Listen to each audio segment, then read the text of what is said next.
Assalamualaikum warahmatullahi wabarakatuh. Sahabat tafsir Quran rahmati Allah Ta'ala. Pagi ini kita lanjutkan kajian kita kemarin ya tentang cara kita mendapatkan rezeki yang berkah, halal dan baik itu dengan cara menghindari apa-apa yang diharamkan, dilarang oleh agama kita.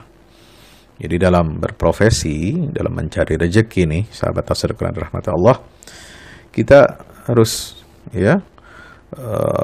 selalu waspada, hati-hati.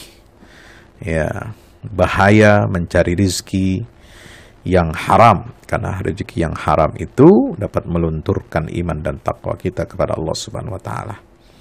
Nah, apa saja yang harus kita hindari? Ya, ketika kita mencari rezeki, supaya rezeki kita, harta yang kita peroleh itu berkah, thayyib dan halal, bermanfaat untuk keluarga, anak dan istri kita. Apa yang mesti kita hindari? Satu, melalaikan ibadah. Jangan sampai lalai dalam ibadah.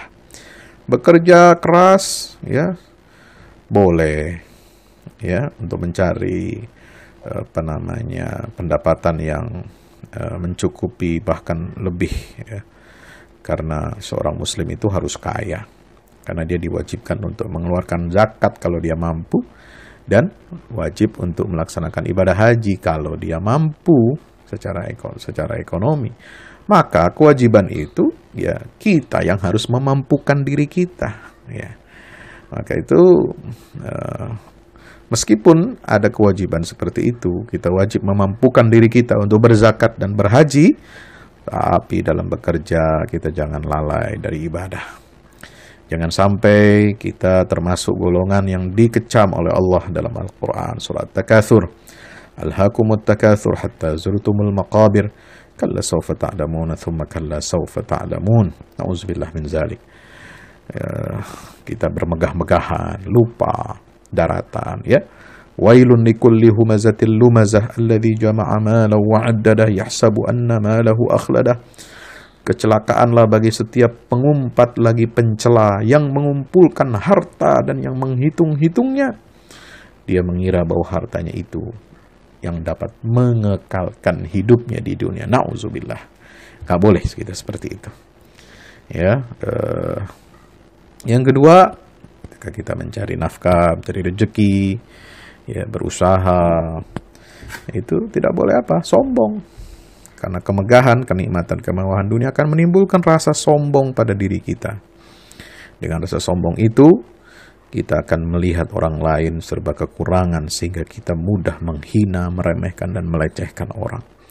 Maka pesan Allah dalam surah Luqman, melalui lisan ayah Luqman, mengatakan, وَلَا تُصَعِرْ خَدَّكَ لِلنَّاسِ وَلَا تَمْشِ فِي الْأَرْضِ مَرَحًا إِنَّ اللَّهَ لَا يُحِبُّ كُلَّ مُخْتَالٍ فَخُورٍ وَاقْصِدْ فِي مَشْيِكَ وَاغْضُضْ مِنْ صَوْتِكَ إِنَّ أَنكَرَ الْأَصْوَاتِ لَصَوْتُ الْحَمِيرِ.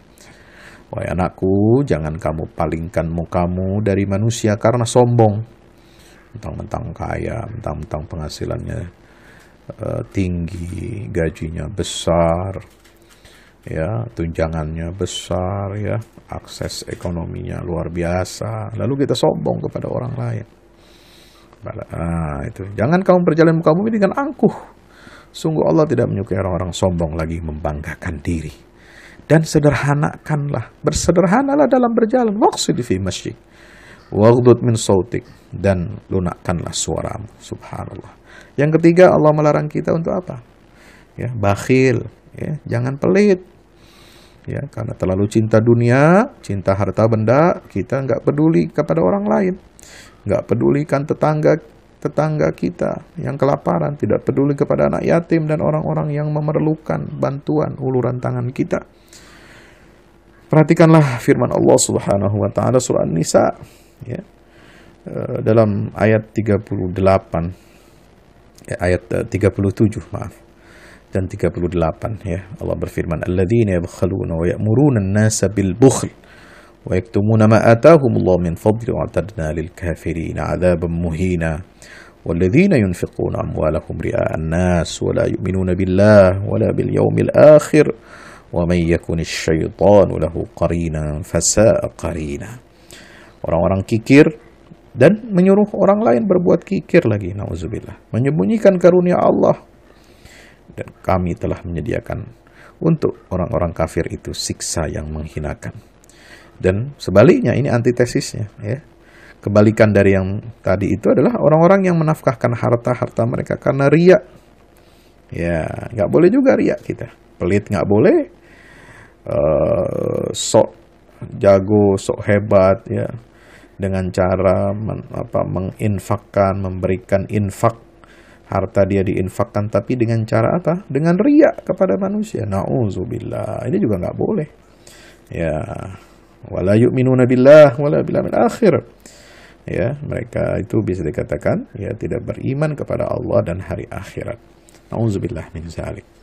Sahabat tafsiran dirahmati Allah. Yang keempat, larangan dari agama ini. Ketika kita mencari nafkah, mencari rezeki adalah, ya, apa larangannya? Menghalalkan segala cara. Nggak boleh dong. Ya, nggak boleh kita menghalalkan segala cara. Buat meraih kemewahan, buat meraih kenikmatan hidup, seorang mengejar harta tanpa mempedulikan unsur halal atau haramnya, tidak peduli kepada etika moral, tidak peduli kepada hukum dan aturan yang berlaku. Nauzubillah, tsumma nauzubillah min zalik, ya.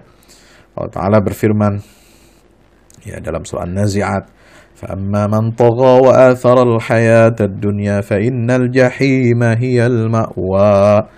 Adapun orang yang melampaui batas dan lebih mengutamakan kehidupan dunia, maka sesungguhnya neraka jahim, itulah yang akan menjadi tempat tinggalnya. Ya'lamu annama al-hayatud dunya la'ibun wa lahwun wa zinatun wa tafakhurun bainakum wa takathurun fil amwali wal aulad كمثل غيث أعجب الكفار نباته ثم يهيج فتراه مصفرا ثم يكون حطاما وفي الآخرة عذاب شديد ومغفرة من الله ورضوان وما الحياة الدنيا إلا متاع الغرور. Tahuilah, sungguhnya kehidupan dunia ini hanyalah permainan dan sesuatu yang melalaikan. Perhiasan dan bermegah-megahan di antara kamu, serta berbangga-bangga tentang banyaknya harta dan anak, itu tak lain, ya, seperti perumpamaan apa? Hujan yang tanamannya mengagumkan para petani, kemudian tanaman itu menjadi kering dan kamu lihat warnanya kuning, kemudian menjadi hancur, dan di akhirat nanti ada azab yang keras dan ampunan dari Allah serta keridhaannya. Ya, maka kita harus memilih ampunan dari Allah. Ya, ampunan dari Allah ini lebih utama untuk kita dahulukan. Keridhaan Allah apalagi, Masya Allah, keridhaan Allah nikmat kalau kita ini dosa kita diampuni oleh Allah, nikmat kalau hidup kita ini selalu diridhai oleh Allah Ta'ala. Ya, wa mal hayatud dunya illa mata'ul ghurur. Maka diingatkan bahwa kehidupan dunia ini tidak lain hanya kesenangan yang menipu. Ya, itu tipuan semua. Ya, tipuan semua, fata morgana semua. Kelihatannya hebat, kelihatannya wah, kelihatannya megah, bermegah-megahan, sombong, ya, akan membuat, ya, hati kita buta, akan membuat hati kita tumpul, akan membuat hati kita ini tidak peka, lalu kemudian berujung kepada siksa azab dari Allah Subhanahu wa Ta'ala. Mudah-mudahan bermanfaat dan kita mohon perlindungan kepada Allah Subhanahu wa Ta'ala. Betapa beratnya beban di pundak para ayah, ya, yang wajib mencari nafkah, bagi ibu juga yang membantu suaminya untuk bekerja dalam batasan-batasan koridor syariat. Tolong perhatikan masalah rezeki ini, tolong perhatikan masalah kehalalannya, tolong perhatikan, ya, masalah kemana harta kita itu diinfakkan, dinafkahkan, dimanfaatkan. Sebab itu akan ditanya oleh Allah Subhanahu wa Ta'ala. Dua yang ditanya dari harta kita, wa an malihi min aina iktasabahu wa fima anfaqah. Tentang harta Allah double, ya, akan ada penyaringannya itu 2 kali. Allah akan tanyakan sumbernya dari mana, dan Allah akan tanya pemanfaatan harta yang kita peroleh ya, itu dikemanakan, digunakan untuk apa? Mudah-mudahan kita semua selamat di dunia dan akhirat. Wassalamualaikum warahmatullahi wabarakatuh.